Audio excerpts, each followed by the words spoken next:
Hello friends, आज हम class 10th की पोएम पढ़ेंगे how to tell wild animal.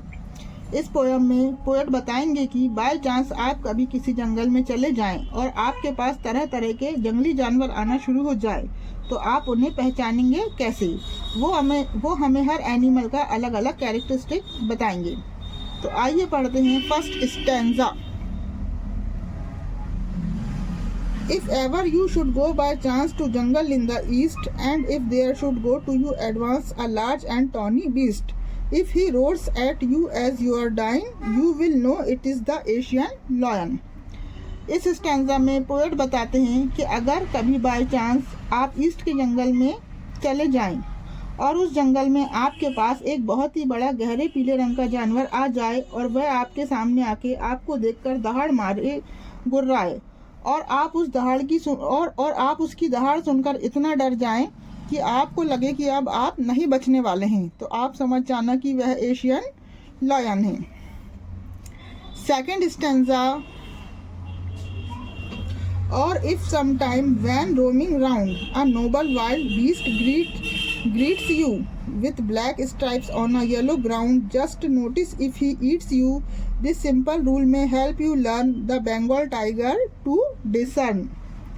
Second stanza में पोएट बताते हैं, और कभी ऐसा हो कि आप एशियन लायन से बच गए और आप धीरे धीरे जंगल में घूम रहे हैं और एकदम से आपको दिखाई दे एक ऐसा जंगली जानवर जिसकी येलो बॉडी हो और उसकी येलो बॉडी पर ब्लैक स्ट्राइप्स हो। ब्लैक स्ट्राइप्स मतलब काली काली धारियां हो और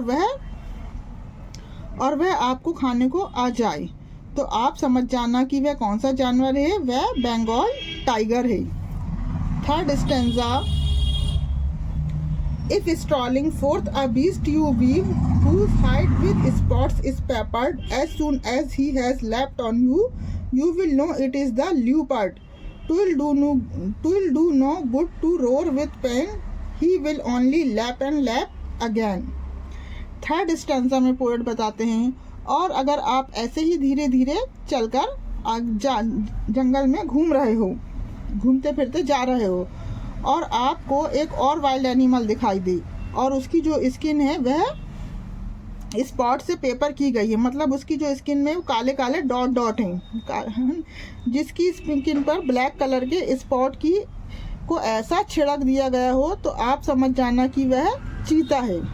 जैसे ही आप उसे देखोगे तो वह आपके ऊपर जंप करके आ सकता है और आप समझ जाओगे कि वह चीता है। अगर वह आपके ऊपर अटैक करेगा और आप दर्द से चिल्लाओगे तो कोई फ़ायदा नहीं होगा, क्योंकि वह रुकेगा नहीं और आपके ऊपर अटैक पे अटैक किया जाएगा। Fourth stanza.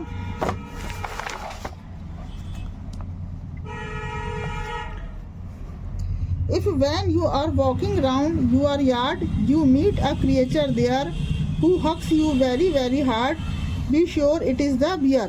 If you have any doubts, I guesses he will give you just one more caress.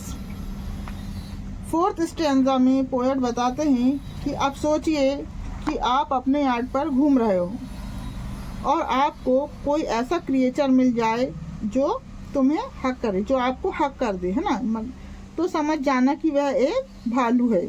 और अगर आपको अभी भी कोई डाउट है कि वह भालू है या कोई दूसरा जानवर है तो वो आपको और ज़ोर से पकड़ेगा और ज़ोर से हक करेगा, तो आप समझ जाओगे कि वह भालू ही है। Fifth stanza. Thou to distinguish beasts of prey, a novice might nonplus. The crocodile you always may tell from the hyena, thus hyena come with merry smiles, but if they weep they are crocodiles. Fifth stanza में poet कहते हैं कि आपको दो ऐसे जानवरों के बारे में डिफ्रेंशिएट करना हो जिसमें आप कंफ्यूज हो रहे हो, है ना, तो वह हंसेगा तो समझ जाना कि वह हाइना है, और अगर वह रोएगा तो समझ जाना कि वह क्रोकोडाइल्स है। जब भी ये दोनों जानवर हंट करने वाले होते हैं तो जब भी ये हाइना हंट करने वाला होता है तो इसके चेहरे पे स्माइल होती है, और अगर वह रोएगा तो समझ जाना कि वह क्रोकोडाइल है। Six stanza. The true chameleon is small, a lizard sort of thing. He has not any ears at all and not a single wing. If there is nothing on the tree, 'tis the chameleon you see. 6 stanza में poet ने कहा है कि ये जो गिरगिट है ये छोटा सा है और वह लिजार्ड मतलब छिपकली जैसा है और इसके कोई कान भी नहीं है और ना ही इसके पर होते हैं। अगर आपको कहीं पेड़ पर कुछ ना दिखे तो समझ जाना कि यह है गिरगिट है, क्योंकि गिरगिट रंग बदलता है और तुम उसे देख नहीं पाओगे। Thank you. यदि आपको हमारा वीडियो पसंद आए तो प्लीज़ इसे सब्सक्राइब करें, लाइक करें।